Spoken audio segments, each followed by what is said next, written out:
I think I read somewhere it said your goal is not to make every kick, it's to make the next kick. Yeah. And so kind of just touch on, even in practice, like when you're like off season, you're training. When you're training, like you want the goal to be probably to make every kick. Touch on how, the mindset that you got to have like as a kicker in that sense. It's obviously very different from the rest of the team. And that's why people will always argue like kickers aren't real football players and stuff like that. And I understand that. But we also, it's like a designated hitter in baseball or a pitcher in baseball. Like, we're very different. We don't do everything else you do, but we have our one thing that we do, and it's important. Mm-hmm. So it is very like, we might not have to go out there and get beat up all the time, but we do only have one shot when we go out there. So that's why it takes a different kind of person.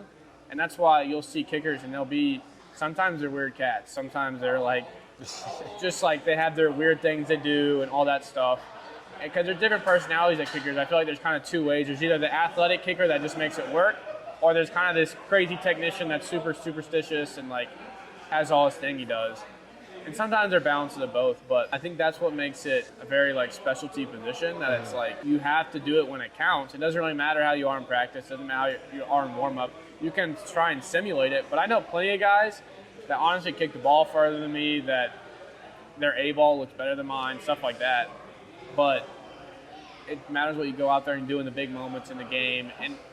And yeah, there's even a certain degree that like you can go out there and make all like the kicks that like you're up by 20 or whatever. Mm-hmm. If you go and miss every kick, you might only have 5 of them a year. But if you miss all 5 of the kicks that are big momentum changers or late in the fourth quarter when you're trying to take a lead, that's just as bad as the guy that's even worse than the guy that's 75%, but he's made some of the big kicks. That's why it's so mentally challenging to be a kicker, is because you have to do it in the moment that counts.